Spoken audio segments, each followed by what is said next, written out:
are the top 3 things that I learned in my fitness journey, in my 42 years of making so many mistakes. I wish I had known these up front. So I'm gonna try and make this short and sweet. Number 1, you have to take the long route.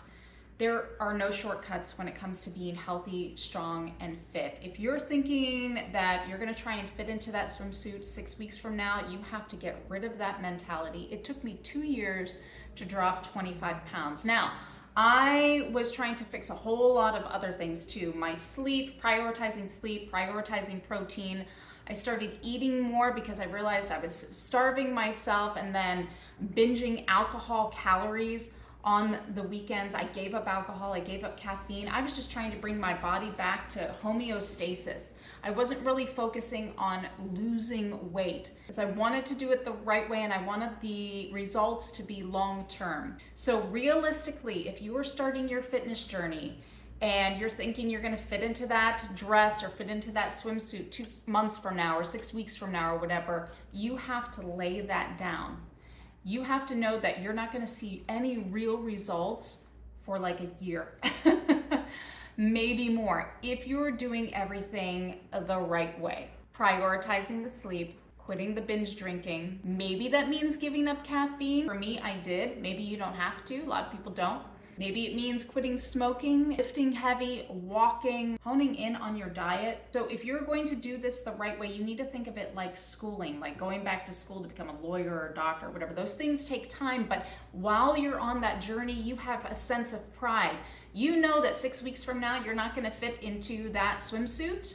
You know deep down that you're putting in the work, but that 1 year from now, 2 years from now, 3 years from now, you are going to be rocking it because you did it the right way. You took the long route, you put in the work, everybody can see it, everybody notices. You have to be okay with that if you're going to focus on long-term results, not just what do I look like in that dress, but am I going to be able to get up a flight of stairs when I'm 80 years old? Am I going to be able to be rolling around in the dirt with my grandkids 2 decades from now? So number 1, take the long route. Stop taking the shortcuts. I could probably put 20 things on the list, but number 2, stop living in fear. I realized that a lot of my weight issues or health issues had to do with living in fear.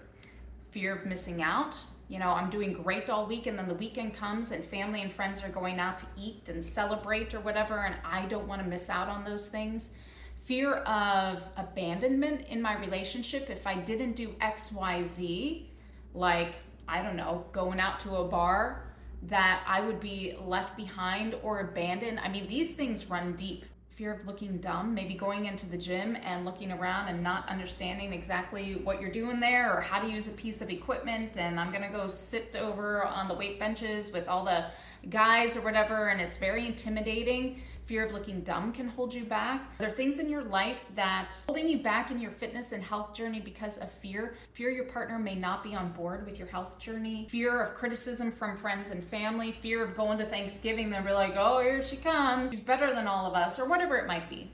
It's different for everyone. But yeah, a lot of my drinking on the weekends and binge eating on the weekends had a lot to do with fear. And number 3, just overthinking it. In the words of Nike, just do it. Things don't have to line up perfectly in order for you to get a good workout in. If you don't have time today because you've got XYZ to be and, you know, kids to deal with and work or whatever, you should be doing 25 squats while you're waiting for, you know, your lunch to heat up in the microwave. It's raining out, you can't go out for your walk. BS.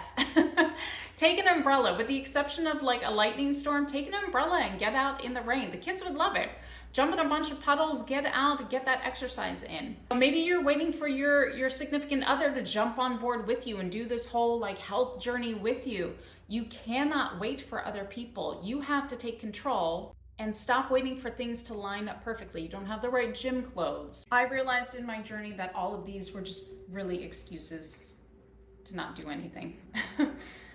And a lot of them were subconscious. And at a certain point, I just had to barrel through and be like, I'm not gonna get any of this done. I'm not gonna reach my goals if I don't stop worrying about what XYZ is doing, or if my husband is jumping on board, or if I'm gonna feel left out because everybody else is downing nachos and toasting and cheersing with champagne, and I'm the one sitting there with a glass of seltzer water. So I hope this helps. Again, I'm speaking from experience. At a certain point, you have to get rid of all of those excuses and literally just do the thing. So fear was a big one with me. Fear was a big one.